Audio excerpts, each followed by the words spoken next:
Да, се враќаме во емисијата. Тука е, како што најавивме, господинот Трпе Дејановски од синдикатот УПОС, синдикат на работниците од управата, правосудни органи и здруженија на граѓани. Господине Дејановски, добредојавте во студио 24. Вие неодамна излеговте минатата недела, излеговте со еден протест на судската администрација, се побунивте дека доцнат платите, дека достат надоместоци на плати. Што е со овој протест и имаме ли досега некакви нови моменти околу? Добар ден прво до вас, поздрав до гледачите на оваа емисија.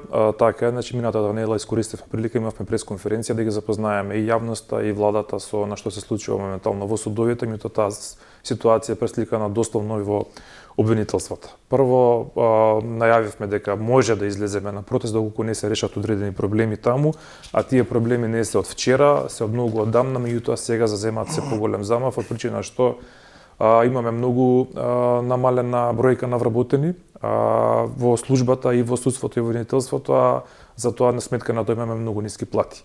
Уште од март месец оваа година и претходно и пред март веќе нема додатоци на плата кои се исплаќа редовно во обвинителството, а во судовите од месец за месец, зависи колку средства имаше во судскиот буџет.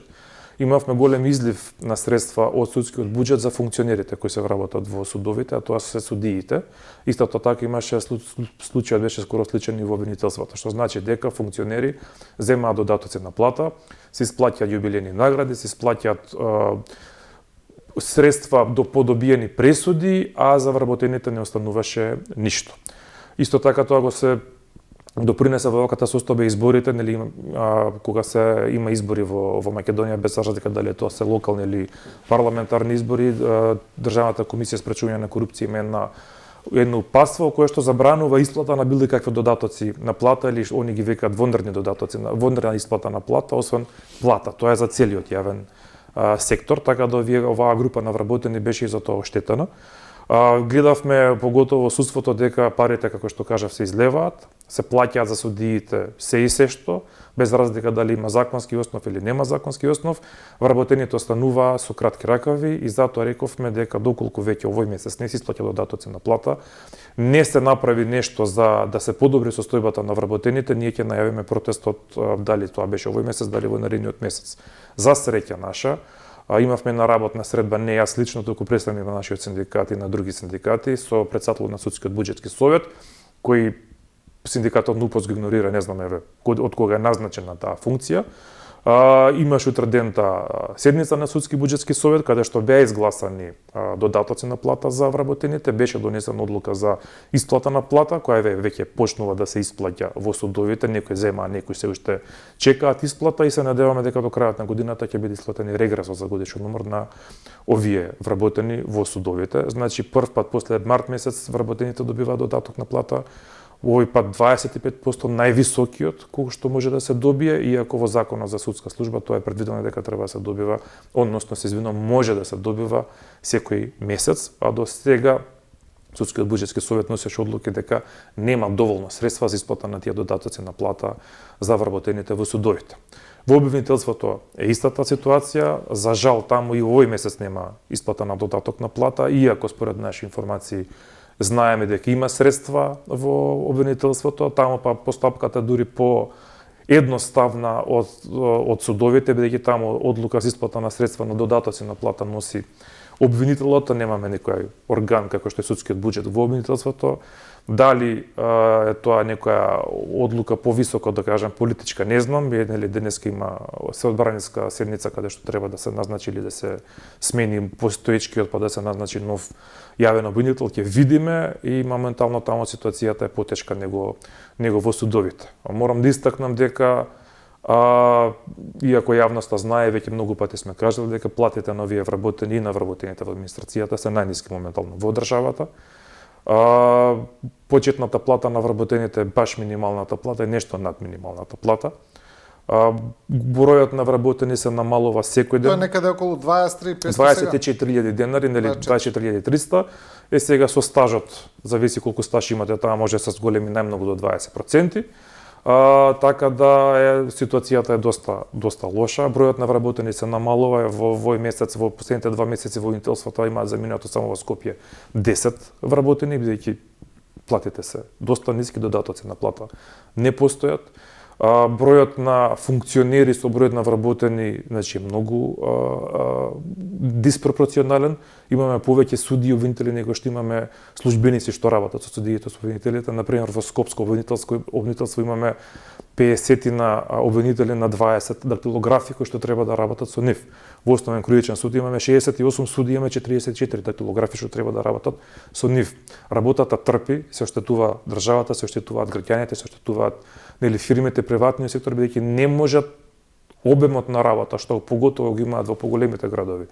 Зборам Скопје, Тетово, Гостивар, Битола, не може да се завршат сите предмети и во судството и во обвинителството поради апсолутно немање на кадар. Тука има и друг проблем, поготово е обвинителството, има проблем бидејќи законот за вработување, односно законот за судска служба, каде што се предвидува и вработувањето и напредувањето и платите и додатоците на плата, не е сменет и е нефункционален. Тој е единствен останат закон каде што за да се вработите како службеник со плата почетна 24.000 денари треба да имате лиценца за познавање на странски јазик, дали е тоа TOEFL, дали IELTS, што чини многу пари. Еден од трите јазици главни во Европската унија, англиски, француски, германски и така натаму. Треба да имате лиценца за познавање на работа со компјутери без разлика кои, на пример, дали е тоа Word, дали е Excel, што исто така чини многу пари. Платата, како што кажав неколку пати, е 24.000 денари. Огласите се објавуваат, никој не се јавува на тие огласи бидејќи не е атрактивна платата, а нови вработувања немаме и во судство и во обвинителство повеќе од 3 години. Секогаш се пуштаат планови за вработување, се бараат нови вработени, то тие вработени не се одобруваат, а и кога да се одобрат, огласите пропаѓаат бидејќи никој не ќе веќе да работи. Имаме случаи големи моментално, правиме заеднички напори со одреден суд да побараме за записничарките, дактилографките да добијат барем тие колечки бенефициран стаж за тоа што го работат, бидејќи моментално не се постигнува да ја сработат работата. Вие треба да се знае дека еден дактилограф во тек на еден ден може да работи со 4 различни суди, веќе нема кој друг дактилограф да ги покрие работните задачи, истото е и во обвинителството. Сите тие колешки имаат и проблеми и со кичми, и со раце, и со нозе, дури имаме случаи каде што не може да се стане од столче, да се оди на пауза до тоалет или да се јаде, бидејќи имаме преголем обем на работа во предмети и во обвинителството и во судството. Добро, Дејановски, еве да ве прашам прво за овие додатоците за плата. Вие велите дека судскиот буџетски совет кажал дека тие едноставно немале пари тогаш, па затоа не ги давале и не ми е јасно дали е тоа регулирано законски, дали е тоа оставено на доброволна основа сега, дали они сакаат или не сакаат да ги дадат, дали е тоа регулирано со закони, со колективни договори, мислам, дали е тоа оставено така да биде на некоја доброволна база или едноставно мора да се дадат. Овие додатоци на плата во судството и во обвинителството, бидејќи тие закони се 99% идентични, се во судовите, ќе се фокусирам, се дадени на одлучување на судскиот буџетски совет. Што значи дека секој месец судскиот буџетски совет треба да има седница, на таа седница се носат одлуки за исплата на плата и така натаму и за исплаќање на додатоци на плата кои се по основ на законот. Тие додатоци на плата кумулативно за вработените може да изнесуваат најмногу 25% од нивната основна плата. Значи не може повеќе од тоа. Судскиот буџетски совет, се извинувам, некогаш носеше одлуки 5%, 10%, 8%, се зависи според нивните кажувања колку пари има во буџетот на судскиот буџетски совет. Меѓутоа треба да се знае дека исто така тие носат одлуки за исплата на додатоци на плата и за судиите, кои за разлика од страна на вработените имаат многу повисоки плати од вработените. Моментално до одредени нивоа платите разликата е 1:4, 1:5, што представува огромна разлика на плата на функционер, односно судија, обвинител со службата во судството и обвинителството. Во оваа година и минатата година, тоа мислам дека започна, имавме проблеми за тоа што судиите почнаа да тужат и да поднесуваат тужби за права кои нив не ги опфаќаат. Зошто го велам тоа и кои се тие права? Тоа се права за регрес на годишен одмор и за јубилејни награди, плюс има уште една ставка за кој што тужи. Функционер, без разлика кој е во државата, не смее да ги има правата од колективните договори кои треба да ги уживаат вработените. Значи, тоа е нонсенс функционер да бара нешто што треба да го добие работникот. Имавме случај на судика која веќе замина во пензија, прва да тужи, да добие регрес за годишен одмор за 3 години наназад по колективен договор наш на синдикатот на УПОС. Тоа е, за мене, класично изигрување на државата, на судството, за да добие некој судија нешто што не му следува. Судиите не се опфатени со тој колективен договор по правило? Тоа се само работниците? Меѓутоа пресудите што бидејќи судиите се сметаат за функционери. Апсолутно. Меѓутоа пресудите што си ги носат они сами на себе, ти како судија, јас како судија, ти тужиш, јас ти досудувам, си викаат да, така е, ние сме функционери, но во исто време сме вработени во судовите. И бидејќи сме вработени во судовите, нас не следуваат додатоци на плата, односно надоместоци за регрес, за јубилејни награди и се што треба да го добијат вработените. Добро, кога сте ги правеле колективните договори, учествувале судиите во нив, се согласиле? Ние имаме членови од судиите, апсолутно во синдикатот, меѓутоа колективните договори ние ги правиме со владата. Судството за вработените, а не ги правиме со судиите. До јули месец оваа година, по одредбите на законот за вработени во јавен сектор, што за жал таа одредба веќе не постои, изрично беше наведено дека избраните и именуваните лица, во кои што влагаат и судиите, бидејќи се избрани лица во собранието, не се сметаат за вработени во институциите на јавниот сектор. Сега, ви имате законска одредба, каде што вика дека тие не се сметаат дека се вработени, бидејќи се функционери, а од друга страна имате пресуди на судии, односно на судови, кои што велат дека се вработени. И тука е изигрувањето на законските одредби со нивното под наводници право да добиваат додатоци на доместоци на плата, што се наменети само за вработените. Сега ова што прави? Ова прави да сите средства од судскиот буџет, што треба да добијат и работниците, а не велам дека судиите не треба да добијат, апсолутно, меѓутоа, за овие надоместоци на плата не треба да бидат исплатени. Апсолутно и за нив, и за обвинителите, или за било кој друг функционер во државата. Ако веќе имате вие вакви пресуди за судиите, вие треба сега секој пратеник во собранието, кој е функционер, и кој е вработен во собранието додека му трае мандатот, ќе може да тужи да си добие регрес за годишен одмор. Секој министер, секој заменик министер, директор и така натаму, отварате врата на сите функционери да добијат додатоци на плата и надоместоци на плата кои реално се наменети само за работниците. Дали поради тоа оваа ваша изјава дека постои револ што сите пари, цитирам, од судскиот буџет се одлеваат на исплата на неосновани тужби на судови, кои иако се функционери тужат за исплата на регрес на годишен одмор. Значи, сакате да кажете дека има повеќе вакви тужби и дека се, како што вие велите, сите пари се одлеваат за тоа? Апсолутно. Бројот на тужби не можам да го знам, не мислам дека тоа треба да се направи нека анализа меѓу судовите да видат како е. Меѓутоа, токму на тој начин они ги добиваат овие пари. Прво, имате не само трошоци што ќе му исплата на судијата јубилејна или регрес. После имате адвокатски трошоци. Ако не се исплати таа пресуда, имате трошоци на извршители. Тие пари во тој судски буџет или обвинителството што ги има, намето да се трошат за вработените, за унапредување на работните односи, за да се купи компјутер или нешто да се направи во канцелариите, ние тие пари ги трошиме и ги даваме на судиите, би ги тужат за нешто што за мене, ви кажам лично, пошто доаѓам од адвокатура, за мене тоа е неосновано. Втора работа, односно трета работа, судиите одредени, сега не кажам дека сите судии се такви дека сите тужат, ниту голем број тужат. Прво и основно тужат и за спогодби кои 2019-2020 година ги подпишаа со минатата влада за додатоци на плата. Во тие спогодби судиите се откажуваа од добивање додатоци на плата и во тие спогодби изрично си подпишуваа сами дека нема да тужат за тие додатоци од кои се откажуваа. Сега излега пупу не важи, тужат и по тие спогодби и по тие спогодби добиваат уште повисоки износ од јубилејните што се предвидени од регресот за годишен. Но како е тоа можно? Еве, вие сте правник, јас сум, да речеме, граѓанин кој работите гледам од оваа страна.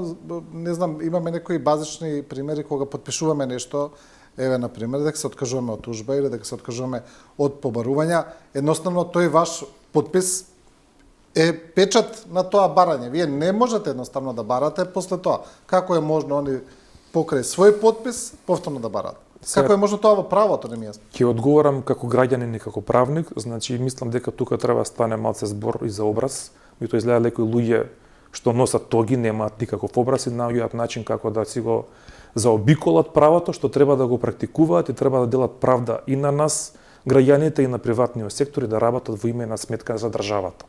Значи тоа изгледа кога ќе седнат на некоја столче го забораваат многу брзо. Тоа е жалната порака што ја праќаат на граѓаните.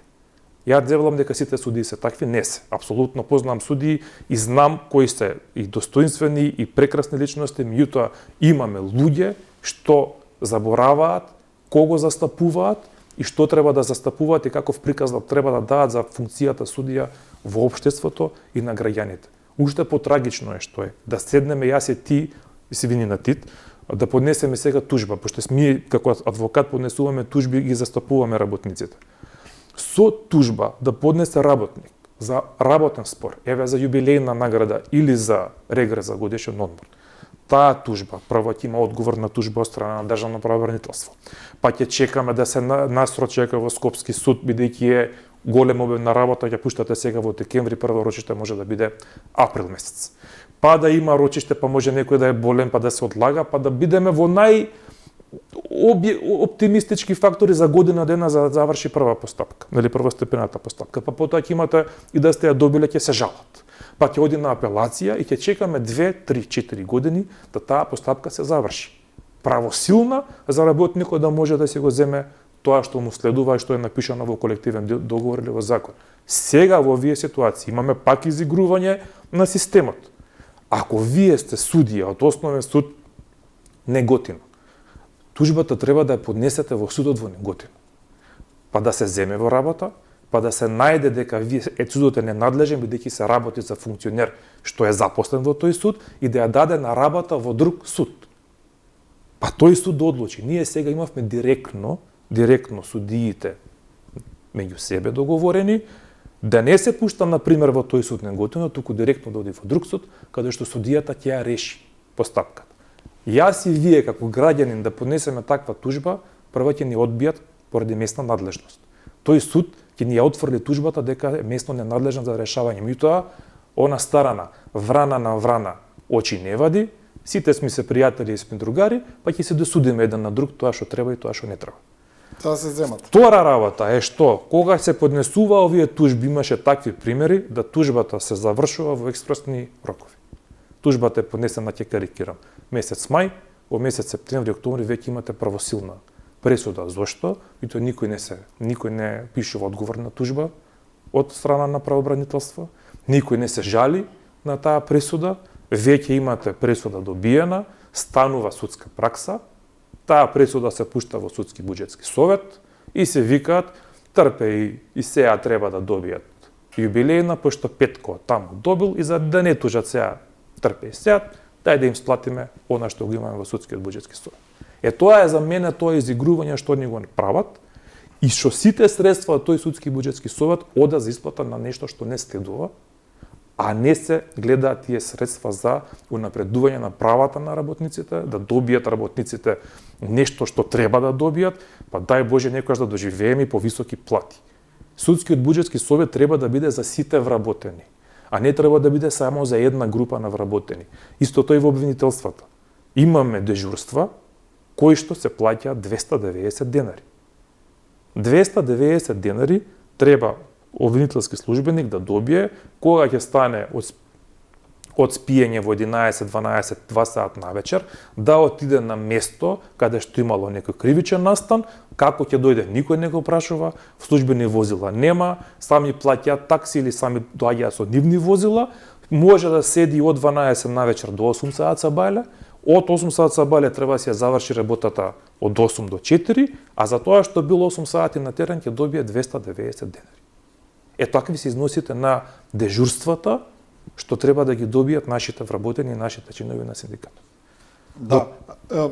Тука еве ја читам и како ова читам ваша информација, одлуката на Судскиот буџетски совет за исплата на јубилејни награди на суди, а одлагање на барање од исплата на јубилејни награди на вработени. Ова е истиот принцип, да речеме, на работа. Истиот принцип. Така е малце покарактеристичен тој што го имаат одложено, бидејќи таа колешка што има побарано била работела во една институција на јавен сектор, па била превеземена во суд или се завработила во суд, меѓутоа таму правото не застанува. Значи, ако вие сте работите во институција на јавен сектор повеќе од 10, 20, 30, 40 години, како што пишува општиот колективен договор, без разлика каде сте работеле, тој важи за сите институции во јавен сектор, вие треба да добиете јубилејна награда за тие години што сте ги изработиле. Проблемот е таму што имаме, како што имам ја информација, ја немам видено писмено, дека го пратиле тоа на толкување на комисијата за толкување на колективен договор, меѓутоа таа моментално чекаме назначување од страна на влада на член за да може да почне да функционира.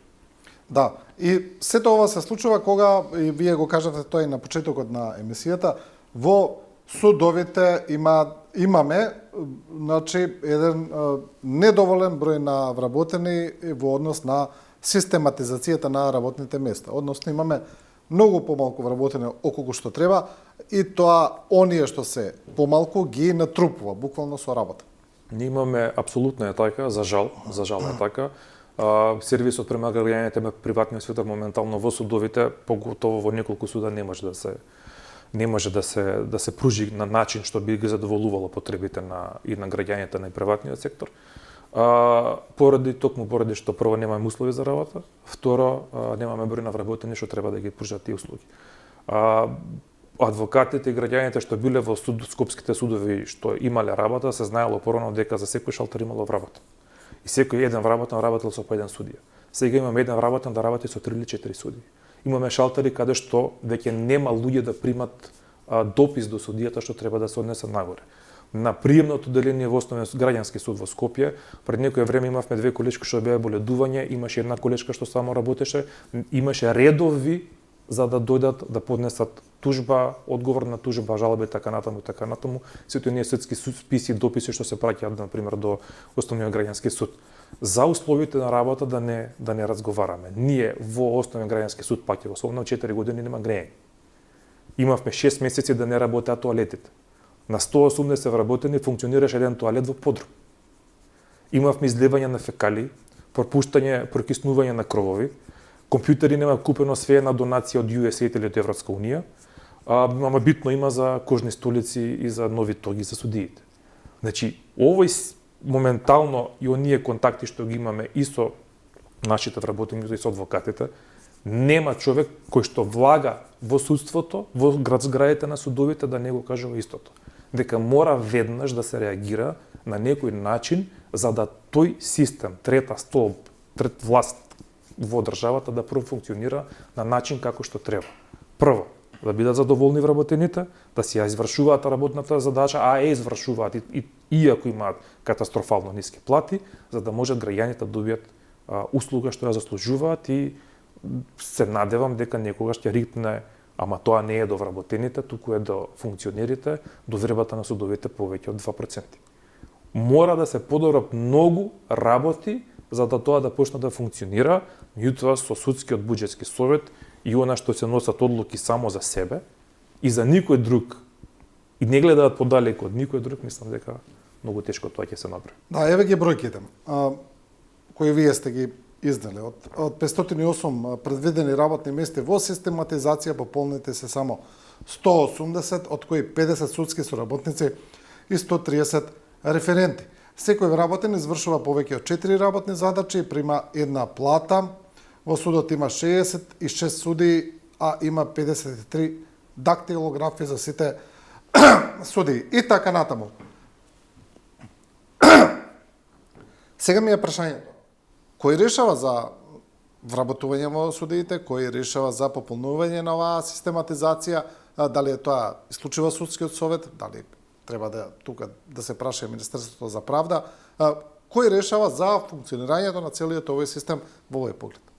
Законските одредби кажуваат дека секоја година без разлика која институција во јавен сектор треба да направи годишен план на вработување и напредување кој до 15 декември треба да се поднесе во моментално би избориме за судовите и во судскиот буџетски совет и во Министерството за финансии. Значи од таму треба да се очекуваат средствата кои би дошле за нови вработувања. Во судовите имаме дупли систем на одлучување за финансиите. Прво тоа одлучува судскиот буџетски совет, а судскиот буџетски совет треба да поднесе барање до Министерството за финансии, кој потоа треба да го разгледа тоа барање, да одговори на судскиот буџетски совет, кој потоа ги префрла тие средства назад кон судовите. Секој суд, иако е посебно правно лице, зависи од судски буџетски совет и од Министерството за финансии. Сега, што прават судовите од тие судови со кои што да кажем, имаме соработка, знаеме, и заедно сме правеле акции да имаме вработување на оние групи на категории на вработени што стварно ни требаат. Меѓутоа, секогаш ние добиваме одговор од судскиот буџет, не од финансии, дека таква е законската одредба. Ние добиваме одговор од судскиот буџет. Секогаш нас не одговараат, тоест на судовите им одговараат дека моментално нема нови средства за вработување на нови вработени. Или нема средства за вработување на тие вработени што вам ви требаат. А требаат доста голем број на вработени, поготово стручните, како што се помладите службеници, стручните службеници што имаат завршено правен факултет, положен правосуден испит, меѓутоа имаме потреба било каква група на вработени. Дали судскиот совет тие барања што ги добива од судовите, дословно ги пренесува во Министерството за финансии, тоа прашање треба да го упатите до судскиот буџетски совет. Тука тој одговор не се сомневам, бидејќи не можам да се сомневам, бидејќи стварно не знам.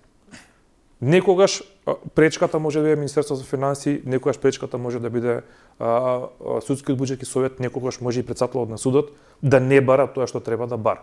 Меѓутоа, буџетот што доаѓа до судовите го контролира судскиот буџетски совет, а судскиот буџетски совет ги добива парите од Министерство за финансии. Може би таа дупла спрега не е добра, и јас мислам дека не е добра. Ако веќе сакаме независно судство, треба да имаме и независен судски буџетски совет. Меѓутоа, за да имаме пари, треба да се почитуваат законските одредби во Законот за судски буџет. Таму вика дека 0,8% од БДП-то на државата треба да го добие да се префрли во судски буџетски совет. За жал, од кога јас сум тука, никогаш не е префрлен точниот износ од 0,8% од БДП-то, туку секогаш се префрла помалку. Меѓутоа, тие информации што ги имаме, за оваа година не сум сигурен, меѓутоа, во минатите години, знаеме со сигурност дека и самите членови на судски буџетски совет гласаат да добиват помалку од 0,8%, а што е помалку од законската одредба. Зошто тоа го прават? Тоа треба да се прашаат они. Меѓутоа, кои би можеле да бидат мотивите, бидејќи тоа е наистина чудна одлука, да речем. Секоја година е така. Јас знам само за една личност која имаше барано 0,8%, за жал веќе не е член на судскиот буџет, од лични разговори со таа личност. Меѓутоа, од минатите години, од искуството што го имаме ние и тие информации што доаѓаат до нас, бидејќи ние со години бараме како синдикат да учествуваме, ајде да кажам, да присуствуваме во работата на судскиот буџетски совет кога се носат одлуки од интерес на вработените. Тоа ни е барање постаро од 15-20 години, никогаш не е услишано од страна на судскиот совет, судскиот буџетски совет. Два пати имам присуствувано онлайн во време на короната за добивање кога се носе одлуки за додатоци на плата. Повеќе од тоа не.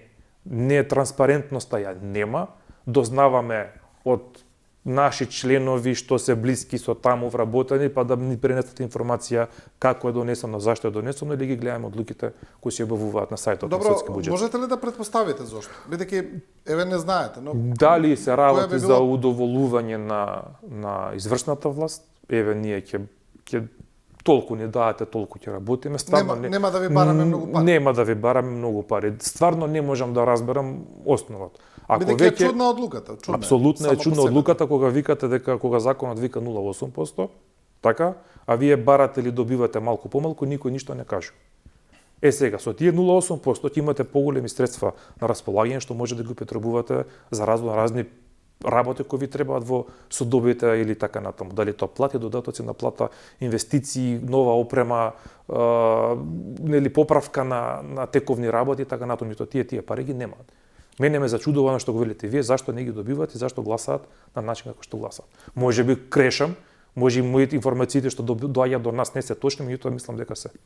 Добро, и кога велите дека во последните 3 години не се распишани огласи за нови вработувања, дали ова е од истата причина поради комуникацијата со Министерството за финансии? Дали Судскиот буџетски совет добива таму информации дека нема да ги одобрат, па не распишува, или процедурата е обратна? Тие треба да распишат, па потоа таму да бараат пари или да бараат средства. Прво треба да поминат годишните планови за вработување и напредување. Ако во годишен план вие барате вработување на, карикирам, 20 вработени, тоа ви е одобрено, тие годишни планови треба да ги примените и да барате вработување на 20 нови вработени.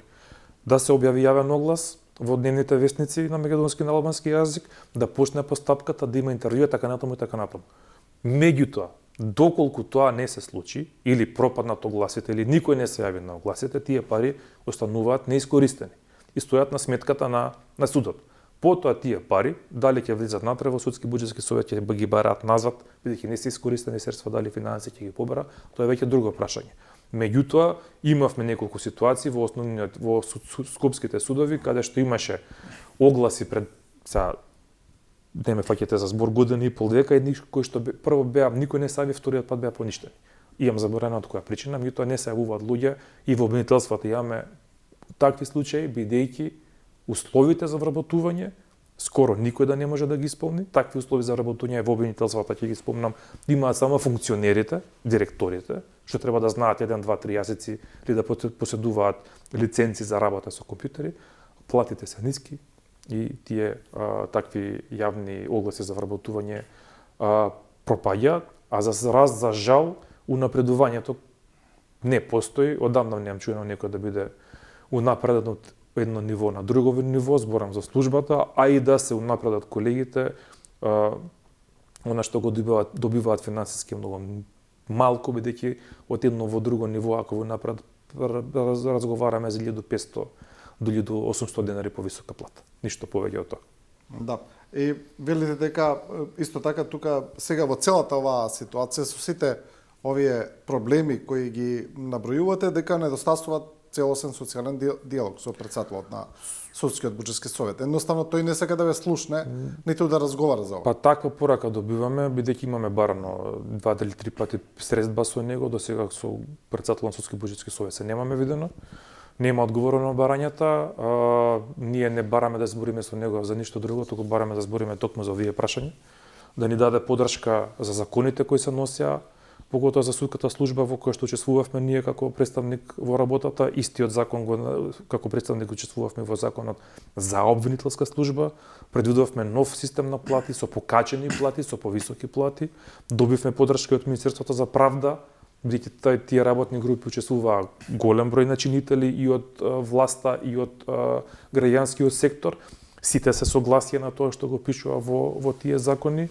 Добивме поддршка, која што кажав, лично од министерот за правда. Мислам дека и премиерот даде изјава во јавност дека никој нема против да се донесат тие закони. Јас се надевам дека ќе се донесат што побрзо, бидејќи само на тој начин ние ќе направиме некој мало помрднување да добијат овие вработени повисоки плати, а се предвидени повисоки плати.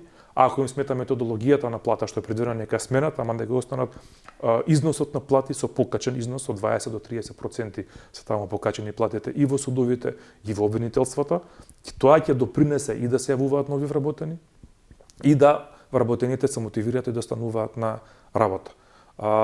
Се надевам дека ќе дојде до тоа, како што кажав, меѓутоа имаме сега некои информации кои доаѓаат до нас, не знам колку се точни, се е ова неофицијално, дека прво ќе се носат законите за судовите и обвинителствата без овие што се за службата. Значи, мислам дека такво нешто владата и собранието не сме да се дозволи, доколку се носат прво за судиите, обвинителите, мора да се донесат сите закони во пакет, за да можеме да бидеме, да ги избегнеме незадоволството во вработените, кај вработените, бидејќи во обвинителството 2023 година штрекувавме 3 месеци, токму за овие прашања, токму за додатоци и висина на плати. За жал, Не се договоривме со таа влада, не успеавме да добиеме нешто плюс, иако преговаравме со 4 министерства и представник вице-премиерот тогаш Фатмир Битики. За жал, како што кажав, не се договоривме, а ова правосудство е најпроблематично и најмногу протести и штрајкови имаме токму и во судовите и во обвинителството.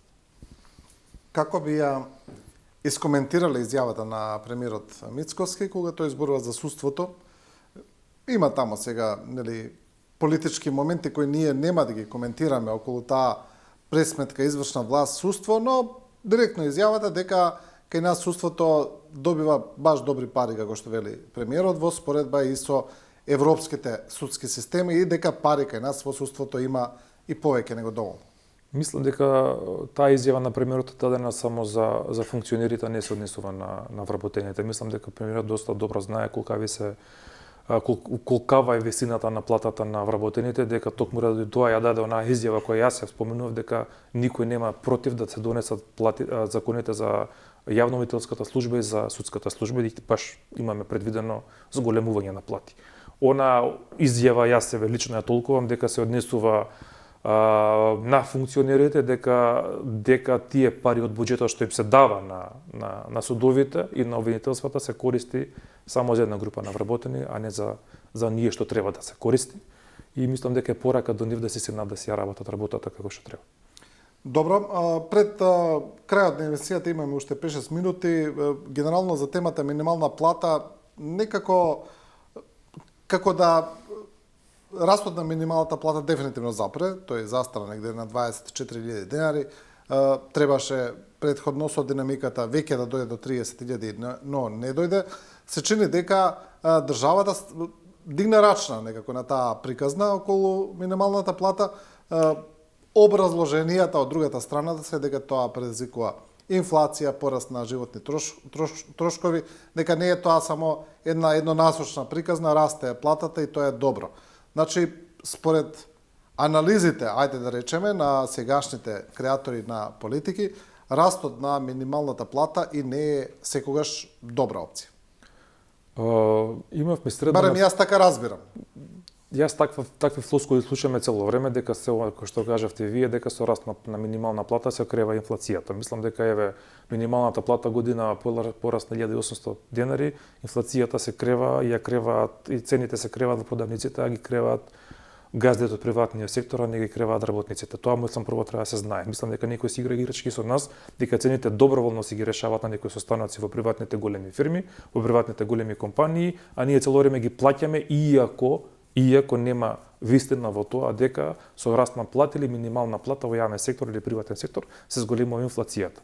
Она што не е добро е тоа што економско-социјален совет не се одржува толку често колку што треба да се одржува според мене. Мора таму владата да застане на страна на работниците и мислам дека не е крената рачна, бидејќи законските одредби велат дека секој март се усогласува новата вредност на минималната плата. Она што ние го баравме Сојуз на синдикати на Македонија и што веќе се направи во другите земји од регионот, они има вонредно зголемување на минимална плата. Значи и во Србија, и во Косово, и во Албанија, и во Босна, и во сите други, и во Бугарија, сите други земји што се во блиско наше окружување, вонредно се зголеми, а исплатата или ќе биде веднаш, или ќе биде со одложена примена кога ќе дојде време. Тоа го баравме и ние. Да се заложи владата, да направиме нов износ на минимална плата, што многу лесно се прави со законска измена на закона за минимална плата, да го фатиме чекорот и со земјите во регионот, меѓутоа да фатиме чекор и со земјите од Европска унија кон која што стремиме да дојдеме.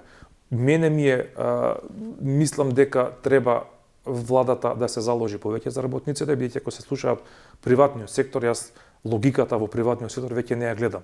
Се наслушавме, се начитавме и во вашите дебатни емисии кога гостуваат представници на организации на работодавачи или на големи приватни компании, се жалат нема работници, нема кој да работи работни задачи, требало да се увезуваат работници од странство, ама нема да покачат плати.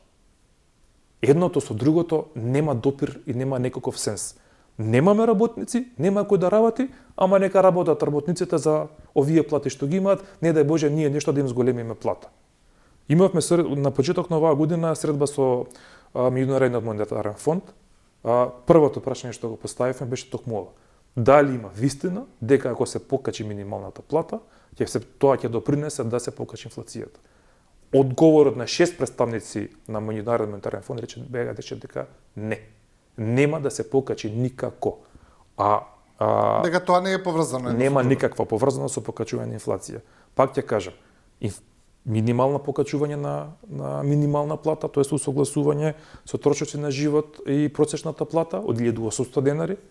Ние во јавниот сектор, тоест во управата, администрацијата, ги добиваме линеарно, значи не добиваме процентуално, добиваме линеарно и тоа не може се однесува за, ајде да не претерам, 14 до 16 илјади работници во јавниот сектор, и тоа да допринесе до покачување на инфлација, мислам дека апсолутно не е точно. Кој е ставот на УПС за март, кога ќе се решава за минималната плата, кој е ставот на УПС, колкава таа треба да изнесува? Значи, од таа анкета што ја правевме заедно со Сојуз на синдикати на Македонија, нашето барање беше до пред известно време 500 евра во денарска противвредност, сега мора да изнесува повеќе, бидејќи мислам дека приватните компании поголемиот дел веќе нема плата што е минимална плата. Сите имаат многу поголема плата од минималната плата.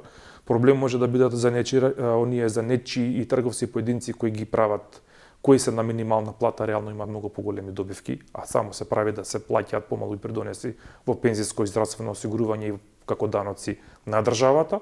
Мора владата да размисли, да направи добра математика, колку тоа може да го издржи, како што кажав, во јавниот сектор, освен синдикатот на УПС, кој што е поврзан на минимална плата, односно вработените во управата и правосудството, сите други имаат друг начин на пресметка на плата, и тоа во јавниот сектор ќе биде околу, пак ќе кажам, 16, 15, 120 илјади луѓе што ќе имаат малку поголем бенефит ако се донесе одлука за поинаква пресметка на минималната плата или се покачи вондрно, како што баревме ние минималната плата. Мислам дека нема да има големи импликации ниту врз цените, ниту врз инфлацијата. Она што моментално го живееме ние како граѓани на оваа држава, како работници, многу подобро покажува дека со овие плати, со оваа минимална плата и со оваа просечна плата, кои не се пораснати драстично, цените растат секој ден. Сега, како може ние на минимално покачување, тоа е согласување на минимална плата, цените во продавниците да креваат инфлацијата, а цените се ги диктираат самите трговци, самите марши. Тука е нелогичноста која треба да се провери зашто е тоа така. Кој ги лаже и работниците и ги лаже и граѓаните? Мислам дека приватните компании и трговците кои си ги креваат маршите, кои ги креваат цените во продавниците, поготоа на основните прехранбени продукти, а се повикуваат на некаква инфлација, не е тоа точно. Да. Добро, ви благодарам за учеството во оваа емисија, ги поминавме рече се сите точки. Трпе Дановски од УПС, ви благодарам уште еднаш. Благодарам на поканата. И ова е крајот, почитувани и на Студио 10, ви благодариме и на вас за учеството во емисијата, за вашето внимание, за вашата доверба и се разбира, останете со програмата на Телевизија 24.